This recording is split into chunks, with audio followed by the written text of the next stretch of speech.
Добрый день!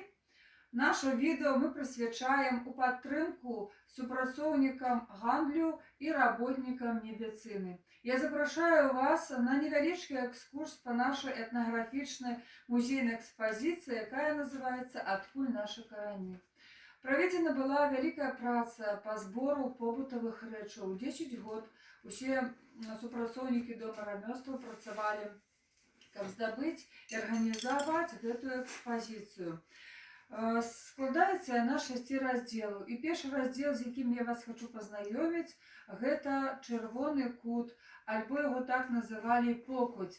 Самае галоўнае, што павінна было быць, гэта набожнік, абавязкова ікона.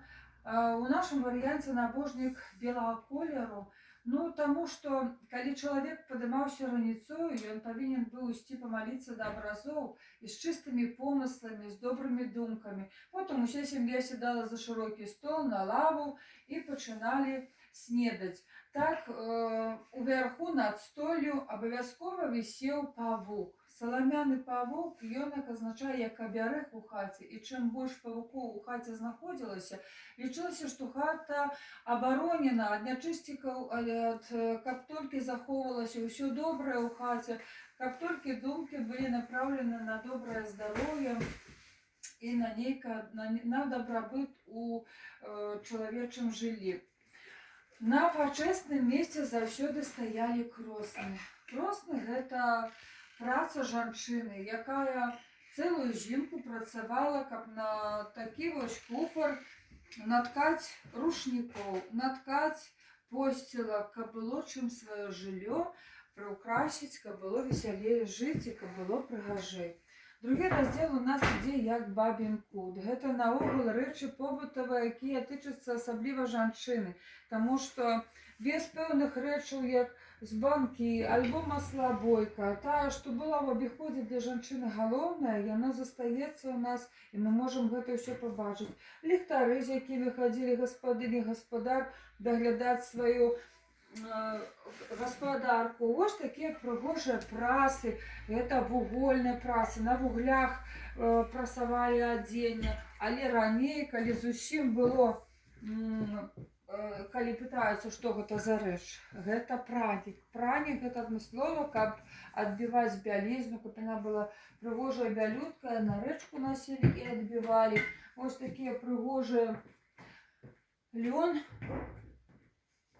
Яго спачатку мылі, адбівалі пранікам, а потым сушылі на траве. Атрымоўваўся ён быў рознага колеру. Мог з такога шэрага нават стаць такім вось, як моя гэта сукенка бялюткая, таму што калі на расу паложыш лён і некалькі разоў на нядзелю будзеш гэта праводзіць, ён будзе наогул бялюткі.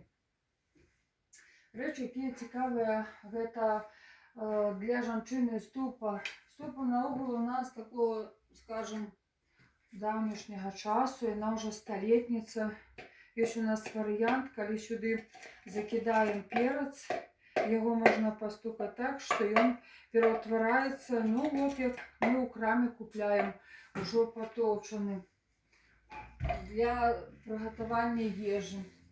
Самае цікавае гэта тое, як апрацоўваўся лён і прыходзіў у хату, былі майстры. Калі жанчына займалася ткацтвам і вышыўкай, якой мы можам бачыць у нашым доме рамёстваў у вялікай колькасці, то мужчыны больш займаліся як вырабіць такое прыстасаванне, як трапаць, напрыклад, лён, вось гэты трапальны станок. Як зрабіць такое прыгожае кола, калі яно паедзе потым у возе. Цэпам адпрацоўвалі лён. Жніво як было, снапочкі адпрацоўвалі вось такімі цапамі. А потым яго сушылі і складалі у хляўкі. Вельмі цікавая рэч у нас ёсць, вот такі нож для брыкету.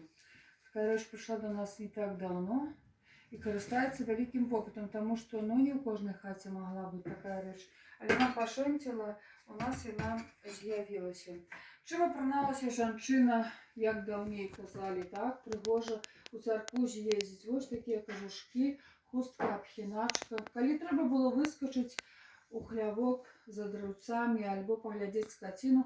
Была такая хутенькая безрукаўку адзела, абхіначачку абхінула, і ўсё, гаспадыня можа ўжо выходзіць на гаспадарку.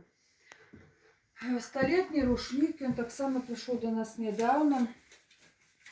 У нас уже повесь тут часу у нашай наогул у музейнай экспазіцыі. З розных куточкаў знаходзяцца рэчы нашых родных, нашых блізкіх. Жанчыны, якія прыходзілі замуж, а потым аддавалі вось нам такія цяпер посцілкі і рушнікі, і накідкі у выглядзе, скажем, у рашелье, як тэхніка вышыванкі рашелье. Поэтому музей – гэта памяць народа. Усіх запрашаем до нас у аддзел традыцыйнай культуры. Прыходзьце, калі ласка, і знаёмцеся з нашай экспазіцыяй. Дзякуй за ўвагу.